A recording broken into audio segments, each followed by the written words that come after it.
안녕하십니까, 윤석병 변호사입니다. 이제 조금 길게 설명을 해야 될 것 같은데, 의사, 한의사, 세무사, 변호사, 노무사 뭐 이런 라이센스를 가진 전문직이나, 또 요새 또 게임이라든지 뭐 소프트웨어 이쪽, IT 이쪽, 그 다음 뭐 AI 관계된 뭐 그런 어떤 기술을 가지고 있는 사람들을 굉장히 고소득이거든요. 부르는 게 몸값 부르는 게 값입니다. 네, 그런 분들이 이제 채무를 지는 경우에 이제 뭐 채무 구조조정 제도라고 할 수 있는 회생이나 파산을 이제 신청을 내가 해봐야겠다 또는 검토해봐야겠다라고 할 때 이게 조금 이제 문제가 좀 있습니다.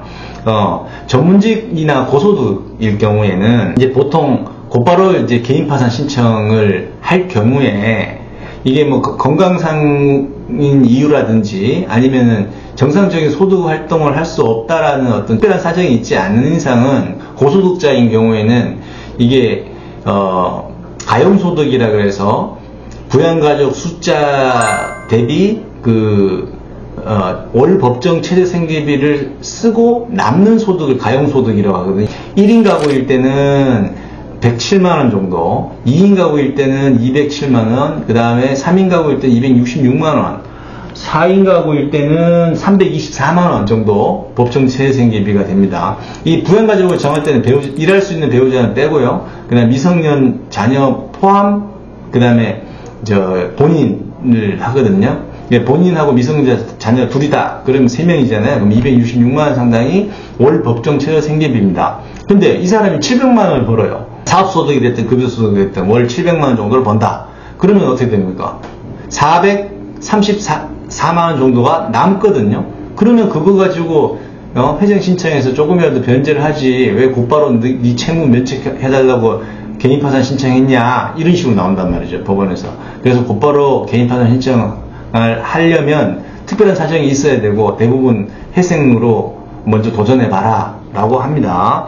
자, 그런데 중요한 건 이런 전문직과 그 다음에 고소득자의 어떤 회생을 신청해야 되느냐, 요 부분이 조금 이제 고민입니다. 먼저 사업소득일 때가 틀리고요. 그 다음에 급여소득일 때 틀리고, 그 다음에 부채 액수에 따라서 신청하는 회생 제도가 달라집니다. 개인 파산의 경우에는 사업소득이든 급여소득이든 채무 상한액이든 이런 거 구별 없이 개인 파산을 신청할 수 있거든요. 근데 회생은 다릅니다. 회생은 일단 사업소득일 때 부채가 무담보 채무 10억 이하 또는 담보 채무 15억 이하일 때는 개인 회생을 신청하는 게 유리합니다. 그리고 이 무담보 채무 10억 초과, 그 다음에 담보 채무 15억 초과일 때 사업소득이니까 간이회생을 신청하는 게 유리합니다. 개인회생 신청할 수 없어요. 그런데 이 채무들이 사업소득자인데 부채가 50억을 초과한다. 뭐 특히 의사쌤들 보면은 이제 요양병원 이런 거 짓고 뭐 하다 보면은 50억 후딱 넘어서 갈 수 있거든요. 이럴 때는 일반회생을 신청해야 됩니다. 그러니까 제도가 다 틀려요. 그리고 이런 전문직과 고소득자가 급여소득자이다 할 때는 무담보 10억 이하, 담보 15억 이하일 때는 개인회생을 신청할 수가 있습니다. 이게 제일 유리해요. 그 다음에 이 채무를 초과하면 일반회생이라는 걸 신청을 해야 됩니다. 그리고 개인 파산은 아까 말씀드렸다시피 사업소득, 급여소득 가리지 않습니다. 신청할 수 있고 채무 상한액도 없습니다.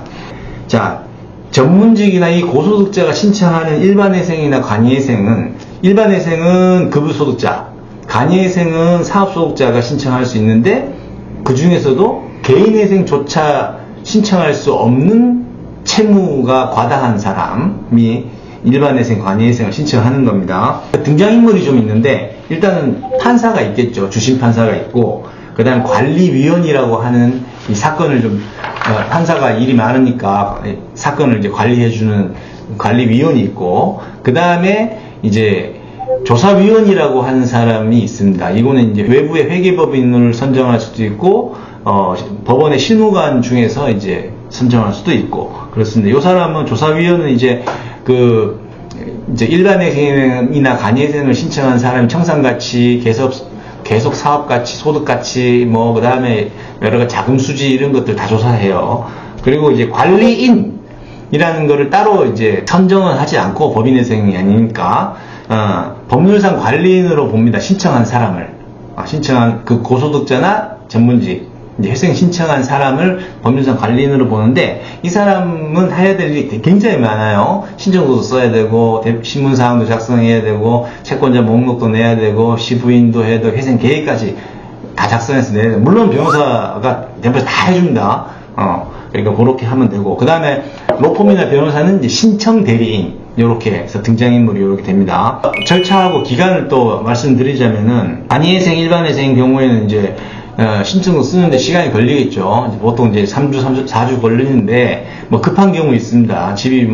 집이나 사무실이 경매 매각기일 잡혀가지고 곧 넘어갈 것 같다 이럴 때는 뭐 빨리빨리 작성해야 되거든요. 나중에 보정한 값을 보정하더라도 그렇게 접수하면 이제 접수하자마자 바로 사건 번호가 나와요. 그리고 이제 송달료 내라고 그러고, 그리고 접수일로부터 3 내지 5일 이내에 보존처분하고 포괄적 금지명령이 나옵니다. 보존처분은 신청한 채무자가 이제 법원 허가받고 어떤 행위를 하라는 거고, 맘대로 못해요. 그리고 포괄적 금지명령은 지금 막 진행 중인 여러가지 가압류, 경매 이런 게 중단이 됩니다. 그리고 신규로 강제집행을 못해요.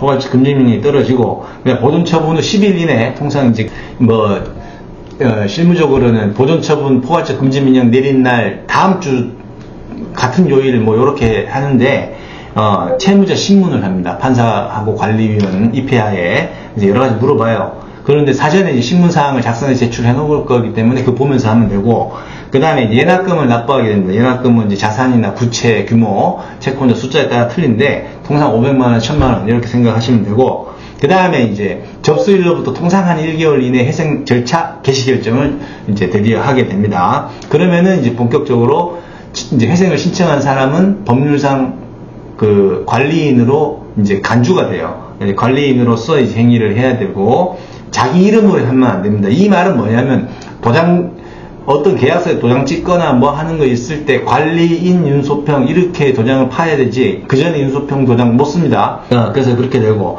그 다음에 이제 개시결정이 나고 나면은 이제 통상 2주 이내에 채권자 목록을 냅니다. 관리인이. 물론 변호사가 도와줘요. 그리고 이제 채권 신고 기간을 정해 놓는데, 요거는 채권자 목록 제출 후 한 1주에서 2주. 그 다음에 이제 채권 신고를 막 할 거 아닙니까? 우리도 채권자 목록 냈지만, 막 비교해갖고, 이제 채권 조사 기간이 주어지는데, 채권 신고 기간 만료 후 한 2주간 채권 조사 기간이 됩니다. 요때, 이제 자산과 부채, 청산가치, 그 다음에 계속소득가치, 사업가치, 이런 것들을 산정하고, 얼마를 변제할 수 있는지 하는 필요한 자금수지, 이런 것도 추정하고 합니다. 그 다음에 회생계획안 제출을 합니다. 요건 변호사 작성하는데, 이제, 개시결정일로부터 보통 2, 3개월 후의 날짜로 정합니다. 그리고 이제, 통상 이제 법인의 경우에 부채가 50억 넘어가는 경우는 1회 집회를 열어갖고 하는데, 대부분 실무에서는 이 고소득 전문직 일반회생이나 간이회생에서는 1회 집회를 하지 않고, 주요사항 통지로 채권자들한테 이렇게 채권 액수가 정해졌고 가지고 있는 재산이 얼마고 이렇게 해서 몇 가지 해서 그걸 다 송달을 해요. 그 대체 절차라고 하는데, 그래서 그렇게 해서 주요사항 통지를 하게 됩니다. 그리고 이제 중요한 것은 이제 채권 신고 기간 안에 채권 신고 못한 사람들이 있을 수 있고, 채권 신고를 A가 채권 신고했는데 중간 채권 양도가 B로 바뀔 수도 있고, 아니면 변제해가지고 소멸될 수도 있고, 여러 가지 사정이 발생할 수 있잖아요. 그러면 다시 이제 채권에 대해서 다시 한 번 더 조사하는 특별조사기일, 그 다음에 회생계획안 제출했으니까 회생계획안을 심리하는 거, 이 적법하게 회생계획안이 작성됐느냐, 아니 현실적으로 수행 가능한 것이냐, 이런 것도 심리하는 거, 그 다음에 이제 결의를 하는 거, 이런 집회가 같은 날 이루어집니다.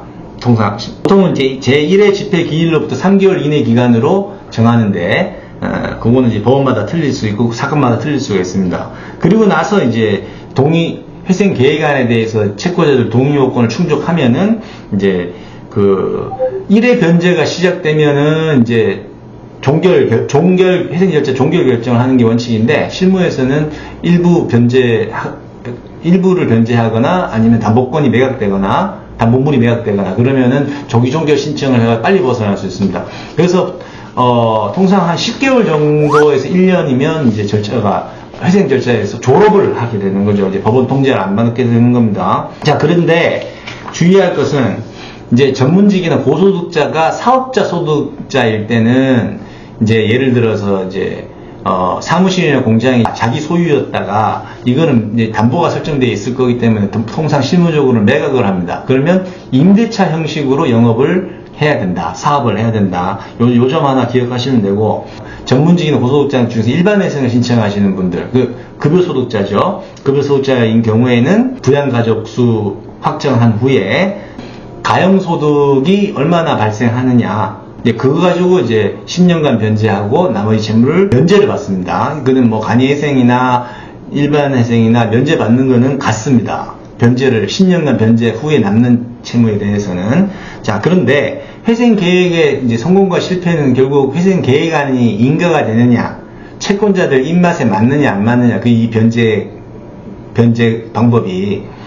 간이회생에서는 이렇습니다. 회생담보권 총액의 4분의 3 이상의 동의를 받아야 되고, 회생채권 총액 중 3분의 2 이상 동의를 받든지, 회생채권 총액 중 2분의 1 초과 및 머리 채권자 숫자의 과반수, 요렇게 하면 됩니다. 간이회생은 요건이 완화돼야 성공 확률이 큽니다. 근데 일반회생은 회생담보권자 총액의 4분의 3 이상, 그리고 회생채권 총액의 3분의 2 이상 되어 있기 때문에 일반회생은 안 그래도 급여소득자여가지고 사업소득자보다는 변제율이 대체로 낮거든요. 금액이 적어요.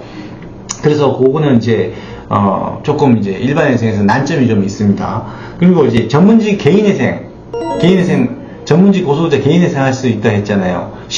무담보 채무가 10억 이하, 담보 채무가 15억 이하일 때 개인회생이 제일 유리합니다. 채무자에게. 이거는 채권 신고 제도도 없고, 변제 계획안 내면은 그걸 이제 심사해가지고 인가를 법원에서 하지 채권자 동의를 받을 필요도 없고, 또 통상 변제 기간이 3년, 특별한 경우 5년 이렇게 하고 나서 이제 면책 결정을 해줍니다. 면제가 아니고 면책 결정. 근데 이래서 그렇기 때문에 이제 개인회생 3년짜리 변제 계획안이다 그러면은 통상 면책까지 갔는데 4년 반 정도 걸리고, 5년짜리라 그러면 6년 반 정도 걸립니다. 근데 앞에 말한 간이회생이나 일반회생은 10년 변제잖아요. 졸업은 뭐 1년 안에 한다 하더라도 10년 변제를 마쳐야 이제 되는 겁니다.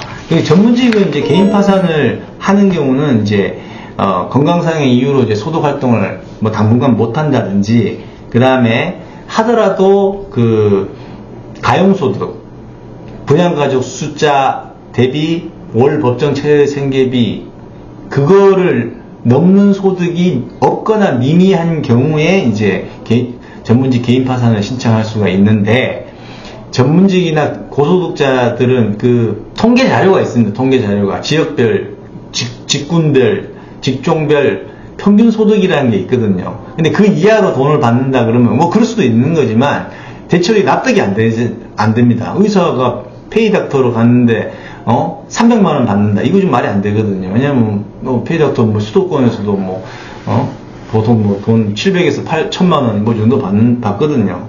그러니까 이제 고소득자들은 곧바로 개인 파산은 못하는 상황이에요. 소득 컨디션이. 그래서 이제 그렇지만 이렇게 해서 건강상의 이유로 소득활동을 못한다든지, 뭐 여러가지 이유로 못한다든지, 이렇게 회생을 신청했다가 실패를 하죠. 채권자 동의를 못 받는다든지, 뭐 이렇게 회생했다가 실패를 해요. 그러면 이제 결연파산을 보통 저는 이제 결연파산으로 바로 개인 파산을 진행해 버리거든요. 이때는 면책 심사해주고 면책을 해줍니다. 왜? 가용소득이 있긴 하지만 회생까지 도전했는데 회생해서 잘 안 됐잖아요. 안 됐는데 이 사람 그러면 채무 탕감을 받을 방법이 없지 않겠습니까? 그래서 이때는 이제 개인 파산에서 면책 복권 결정을 받을 수가 있다. 이렇게 되는 거죠. 그러니까 전문직이나 고소득자들은 곧바로 개인 파산을 할 수 있는 경우도 있습니다. 있어요. 없는 게 아니고, 대체로 바로 가서는, 바로 신청해서는 면책을 받기 힘들고, 회생 절차를 거쳤다가 거기서 성공하면 회생 계획 또는 변제 계획대로 채무를 수행하고 이제 면제나 면책을 받으면 되는 거고, 거기서 실패하면 이제 개인 파산으로 바로 넘어와 가지고 이제 면책을 받는 그런 구도로 저는 진행을 하고 있거든요. 그래서 전문직, 고소득자들은 이런 사람들 채무가 과도하다 그러면 이 신청해야 될 그 따고 들어가야 될 문들이 굉장히 다르고 변제 조건이라든지 뭐 요건들이 다 다르기 때문에 사전에 전문적인 그 변호사들하고 면밀하게 상담을 해보고 성공 가능성과 이런 것들을 타진을 해보고 나서 도전을 해야지 뭐 급한 마음에 우제비로 신청을 하면은 안 됩니다. 그래서 이런 제도들의 특성과 요건 이런 것들 일반인들이 알기는 쉽지 않으니까 변호사하고 상담을 통해서 나에게 가장 유리한 제도가 어떤 건지 그거를 신청을 해야 좋은 결과를 얻을 수 있고 다시 갱생할 수 있는 그런 기반을 마련할 수 있을 겁니다.